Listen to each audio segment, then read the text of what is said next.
This is so humongous. Hey, my name is Damon Garcia. Welcome to Newspaper Liturgy. Today we're talking about the American Health Care Act and the Affordable Care Act and that pesky elephant.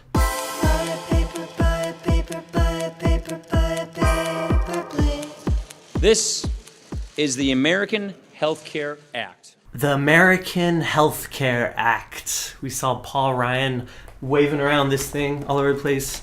We got it too, reading through this. So he introduces it, and then you have all these people coming out against it, including many Republicans, including many people who voted for Trump, saying it's an absolute mess or it's just Obamacare light. And the thing that I find one of the most frustrating things about this is that, check this out, hold up, is that, look at the table of contents. The table of contents is straight up repeal, repeal, repeal, repeal, repeal, repeal, repeal, repeal, repeal.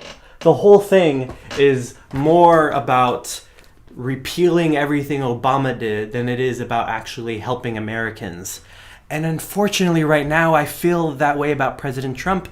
Unfortunately it feels very much like he's more anti-Obama than pro-America. I wish it wasn't so, but the things that are being released keep feeling like that. And then when they were about to vote for the bill, there was barely any support, even from the Republican side, so they pulled it before they could vote, minutes before they could vote. Straight up imploded. And I think it's hilarious. A lot of these news outlets keep using this picture I see all over the place of Paul Ryan looking all sad, because Paul Ryan was largely responsible for the bill, even some people even calling it Ryan Care. And what's funny is I saw the video where he's talking about how it failed, and I don't remember him making that face at all. They legit just found a random picture where his head was down, probably reading something, and they're like, this is Paul Ryan's face when he found out that it was canceled. It's ridiculous. And like I said, it just very much feels like anti-Obamacare than pro-America, let's help people. Actually, hold up. Oh my goodness. I printed out the Affordable Care Act just for y'all.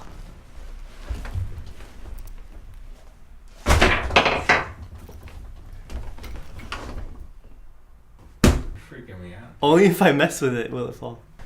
Try that. Alright, Nick was scared about this collapsing his desk, so we'll put it right here. And this is legit. I didn't just print a bunch of blank pieces of paper. Like, for real. And by the way, just to clarify, this thing was never called Obamacare. This thing is called the Patient Protection and Affordable Care Act. And Sean Spicer did this too, compared the stacks. Look at the size. This is the Democrats. This is us. You can't get any clearer in terms of this is government, this is not. And I think that part of the reason the visual is important is that when you actually look at the difference, you realize this is what big government does. What it shows me is how much more work went into planning this. 18 months of constant hearings and debating and discussing and researching to try to make this plan. They just crapped this out basically. And you go through this and a lot of it is about what we can do to help Americans, not about just being against whatever was previous before it. And for years, Republicans debated and argued and complained about Obamacare, and then when it was finally their turn, they do this. And the weirdness of those complaints wasn't necessarily them comparing it to what was before, because in a lot of ways, this plan was actually a lot better than what we had before. But instead, they're just comparing it to this fictional, mythical plan that they would create, and therefore saying, oh, it's terrible, leading us in a death spiral. And here's the thing.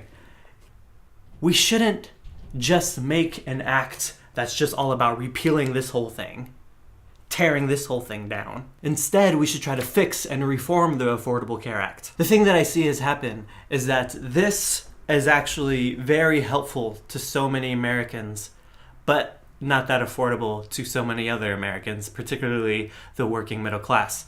This is very affordable to many Americans, but not very helpful to several others, particularly the old and sick. And Paul Ryan is toting this around, saying things like, we have the young and healthy people paying for the old and sick. Because in this bill, you get help based more on your age than your income. Therefore, younger and healthy people are having to pay less, and the old and sick people are having to pay more. Essentially, the more help you need, the less you're actually getting through this bill. And it's so interesting. And it's so interesting to hear Republicans talk about how we can't just be helping all of these sick people. Essentially, they need to help themselves. It's the common narrative you hear in so many of these Republican speeches, unfortunately. And then even Trump's response to the whole thing being canceled, just blaming the whole thing on Republicans. A huge reason why it was canceled is because they couldn't get enough support from even the Republicans. And then when he's asked about it, he's like, it's because we got zero support from the Democrats, nothing. And then he says, because of this, Obamacare is the law of the land right now. It's going to fail. It's going to make a huge mess. And we're going to let it explode for everyone. And then the Democrats are going to come and say, all right, let's make a new bill.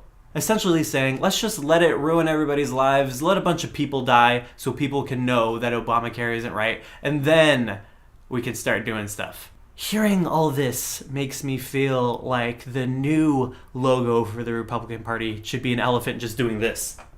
Like, nope, not my problem. Not my problem.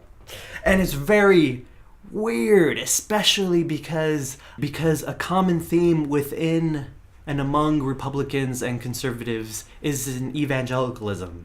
Jesus, Christianity, the Bible. But let's actually look at the Bible here. Let's just look at the New Testament. Because if we were to just look at the Old Testament, we'd find countless scriptures about helping and taking care of the poor and the needy and the sick. The whole story is about God saying, hey, Israel, you were once poor, sick foreigners. I'm freeing you from that and giving you a land so that you can take care of everyone else who was once in that position. And when they forget to do that, they get kicked out of the land. And then Jesus comes as a way of reminding people that they lost their way. So, if you're one of those Christians that are like, forget the Old Testament, man, it's all about Jesus, I'll do the New Testament. Galatians 6:2, bear one another's burdens. That's like the total opposite of elephant going, nope, you solve your own problem. Bear one another's burdens. And in this way, you will fulfill the law of Christ. For if those who are nothing think they are something, they deceive themselves. Oh, I love that so much.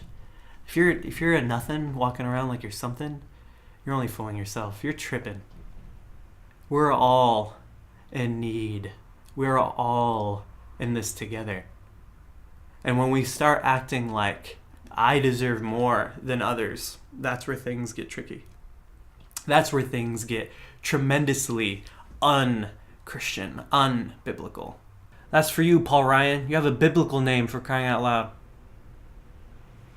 And I think it's funny that you have so many American Christians with the mindset of let people worry about their own selves. I'm not going to help anyone. I'm not going to take a pay cut just so I can help poor old sick people.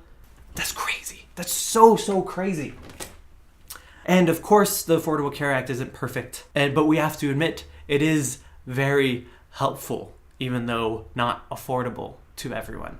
And so, what needs to be done is a reform, not a complete repeal and push away because Obama is the devil.